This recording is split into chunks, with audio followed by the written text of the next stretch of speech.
Allan Kardec, Obras Póstumas, Projeto 1868. Um dos maiores obstáculos capazes de retardar a propagação da doutrina seria a falta de unidade.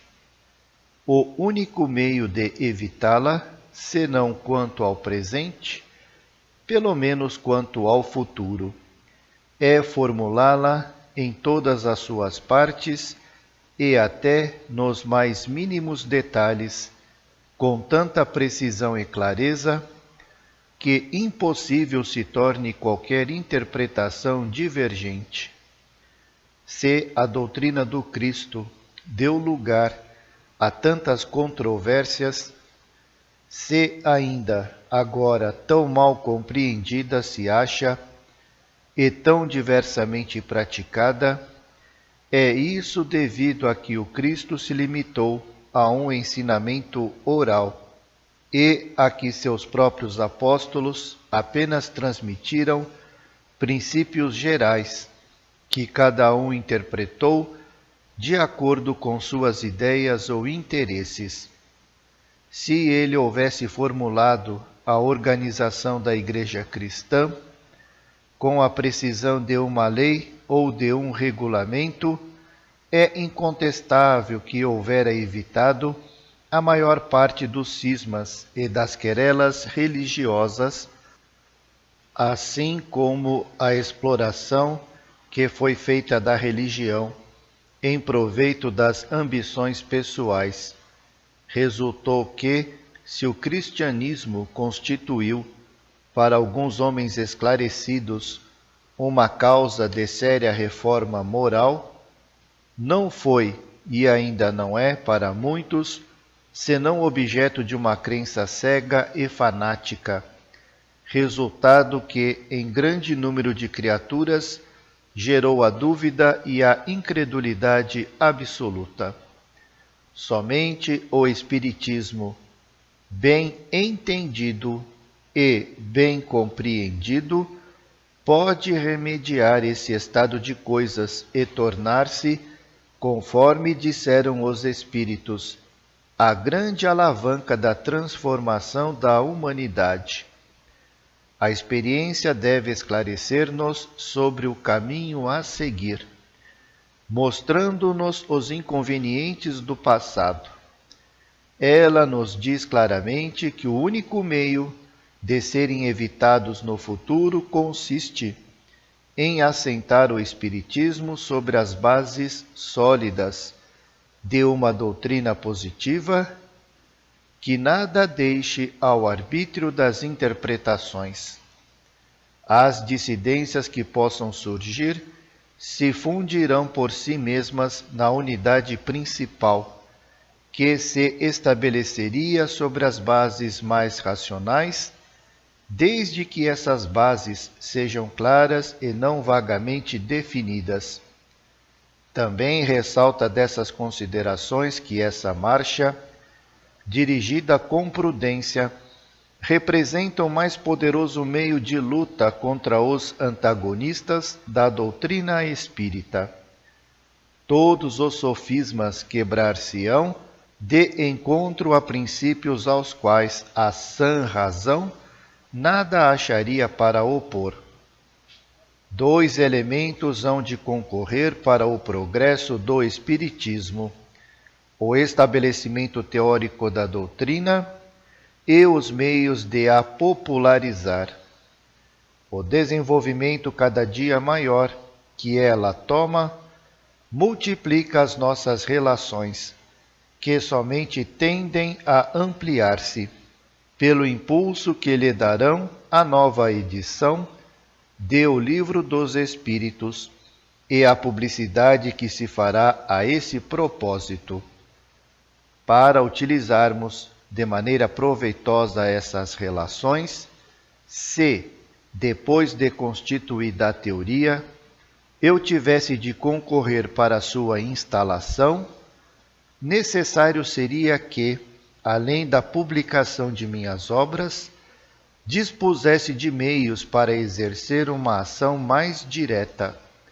Ora, creio fora conveniente que aquele que fundou a teoria pudesse ao mesmo tempo impulsioná-la, porque então haveria mais unidade. Sob esse aspecto, a sociedade tem necessariamente que exercer grande influência, conforme disseram os próprios espíritos. Sua ação, porém, não será, em realidade, eficiente, senão quando ela servir de centro e de ponto de ligação, donde parta um ensinamento preponderante sobre a opinião pública.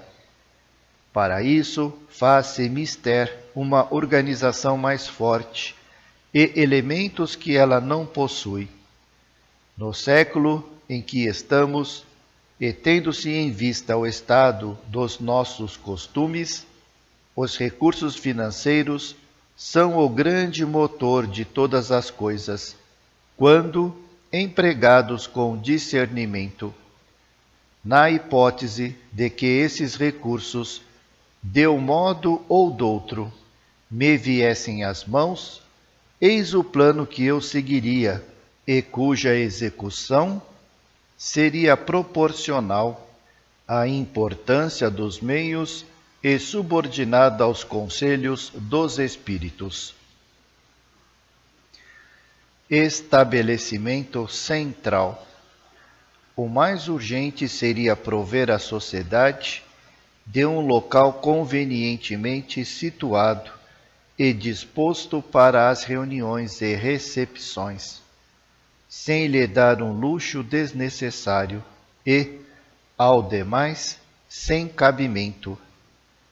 Precisaria que nada aí denotasse penúria, mas apresentasse um aspecto tal que as pessoas de distinção pudessem estar lá sem se considerarem muito diminuídas. Além do alojamento particular, onde eu habitasse, deveria possuir, primeiro, uma grande sala para as sessões da sociedade e para as grandes reuniões, segundo, um salão de recepção, terceiro, um compartimento destinado às evocações íntimas, espécie de santuário que não seria profanado por nenhuma ocupação estranha. Quarto, um escritório para a revista, os arquivos e os negócios da sociedade. Tudo isso disposto e preparado de maneira cômoda e condizente com a sua destinação. Criar-se-ia uma biblioteca, composta de todas as obras e escritos periódicos franceses e estrangeiros, antigos e modernos, relacionados com o espiritismo.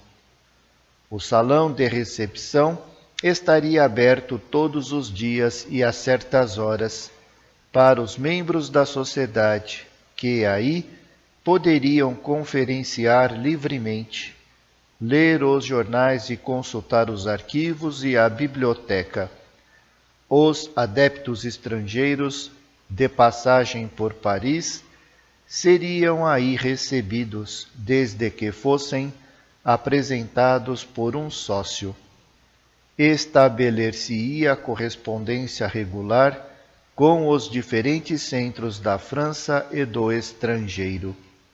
Haveria um empregado secretário e um auxiliar de escritório. Ensino espírita. Um curso regular de espiritismo seria professado com o fim de desenvolver os princípios da ciência e de difundir o gosto pelos estudos sérios. Esse curso teria a vantagem de fundar a unidade de princípios, de fazer adeptos esclarecidos, capazes de espalhar as ideias espíritas e de desenvolver grande número de médiuns. Considero esse curso como de natureza a exercer capital influência sobre o futuro do Espiritismo e sobre suas consequências. Publicidade. Dar-se-ia maior desenvolvimento à revista, quer aumentando-se-lhe o número de páginas, quer tornando-se-lhe mais frequente a publicação. Agregar-se-lhe-ia um redator remunerado. Uma publicidade em larga escala, feita nos jornais de maior circulação, levaria ao mundo inteiro, até as localidades mais distantes, o conhecimento das ideias espíritas. Despertaria o desejo de aprofundá-las e, multiplicando-lhes os adeptos, imporia silêncio aos detratores, que logo teriam de ceder diante do ascendente da opinião geral. Viagens. 2 ou 3 meses do ano seriam consagrados a viagens, em visita aos diferentes centros e a lhes imprimir boa direção. Se os recursos o permitissem, instituir-se-ia uma caixa para custear as despesas de viagem de certo número de missionários, esclarecidos e talentosos, que seriam encarregados de espalhar a doutrina. Uma organização completa e a assistência de auxiliares remunerados, com os quais eu pudesse contar, libertando-me de uma imensidade de ocupações e preocupações, me dariam o lazer necessário para ativar os trabalhos que ainda me restam por fazer e aos quais o atual estado das coisas não permite que eu me consagre tão assiduamente como fora preciso. Por me faltar materialmente o tempo e por não serem suficientes para tanto as minhas forças físicas.